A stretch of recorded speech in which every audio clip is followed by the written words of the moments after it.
Oke, saya balas Vitika buat Kak Bedal Dugal, ya nama akun Bedal Dugal, ya.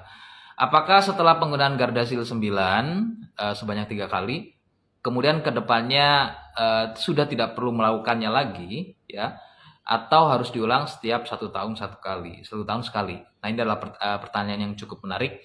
Jadi begini, Gardasil 9 ini digunakan untuk mematikan virusnya yang sudah masuk ke dalam tubuh, ya. Adapun dia akan menjadi pencegah ketika masa pengaruhnya masih ada Gardasil 9 ini. Jadi tidak akan terus-menerus dia akan menjadi terhindar dari virus HPV-nya. Jadi tergantung dari faktor penularannya. Ya. Jadi virus HPV itu masuk ke dalam tubuh karena kan faktor penularannya ada, yaitu dari hubungan seksual. Jelas itu paling utama, ya 90% dari hubungan seksual. Jadi tetap harus hati-hati. Ketika pasangan, misalnya seorang suami punya keluhan kutil kelamin, meskipun si istrinya sudah Gardasil 9, ya, kalau misalnya masih baru-baru nih, mungkin karena masih masa pengaruh Gardasil 9-nya masih ada, kemudian berhubungan, mungkin bisa jadi tidak kena si istrinya. Tapi itu tidak akan terus berlanjut, ya. Maka harus pengobatan si suaminya. Jadi tidak mungkin akan terus mencegah ya Gardasil 9 ini, ya. Jadi tetap cara terbaik adalah pasangan tidak mengalami keluhan kutil kelamin juga, atau tidak seks bebas untuk si pria. Si prianya tidak seks bebas, ya. Kemudian si istrinya juga, intinya untuk pasangan suami dan istri, pencegahan terbaik adalah setia. Itu aja nomor 1, ya. Jadi tidak ada yang namanya pencegahan Gardasil 9 ini akan terus mencegah, ya, menjamin, itu tidak ada, ya. Jadi tidak ada jaminan Gardasil 9 ini akan terus menjadi pelindung agar tidak terkena atau terpapar oleh virus HPV-nya. Jadi harus hati-hati, ya. Karena faktor utama penularan kan sudah jelas dari hubungan seksual, itu 90%. Kemudian 5% sampai 10%-nya adalah dari fasilitas umum yang digunakan. Misalnya contoh WC umum atau toilet umum. Maka jangan sembarang deh. Kalau misalnya memang terlihat kotor, ya nggak usah pakai. Gitu aja udah, ya. Dan kemudian untuk kita bisa perhatikan juga pasangan. Kalau pasangan misalnya seorang suami punya keluhan kutil kelamin, maka pengobatan.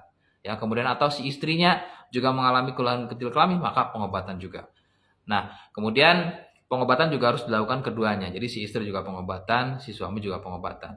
Kalau misalnya hanya salah satunya saja, misal contoh si istri nggak pengobatan, meskipun kutil kelaminnya belum tumbuh, tapi si suaminya aja yang pengobatan. Nah, tidak menjamin si istrinya ini meskipun belum tumbuh keluhan kutil kelamin, tapi sudah jelas virus HPV-nya biasanya ada.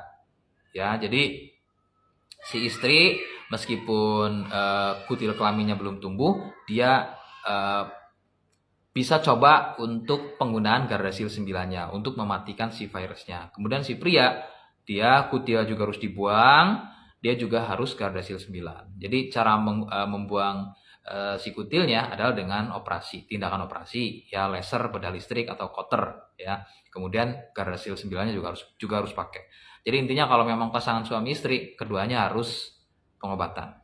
Adapun kalau misalnya masih single, ya silakan tetap kalau kutil kelaminnya juga ada, ya kutil kelaminnya juga harus dibuang, kemudian harus Gardasil 9. Nah, itu ya. Kalau misalnya biayanya ada. Sekali lagi, untuk yang biayanya ada, silakan penggunaan Gardasil 9-nya. Adapun kalau misalnya opsi lain, silakan dari saya ada untuk produk Gangji Gosia, kemudian ada PPK. Jadi 4 botol produk ini untuk mematikan si virusnya, penyebab utama keluhan kutil kelamin. Nah, kemudian ini adalah paket dalamnya, sedangkan paket luarnya untuk merontokkan atau membersihkan si kutilnya juga ada paketnya. Ini paket luarnya, ya. Itu aja informasi dari saya. Adapun masih bingung dengan seputar keluhan kutil kelamin dan juga mengenai produknya, ya kalau misalnya berminat silakan bisa komentar aja, boleh DM atau boleh pantau live saya di akun TikTok. Nama TikToknya adalah Admin Denatur Indonesia, ya. Terima kasih. Assalamualaikum warahmatullahi wabarakatuh.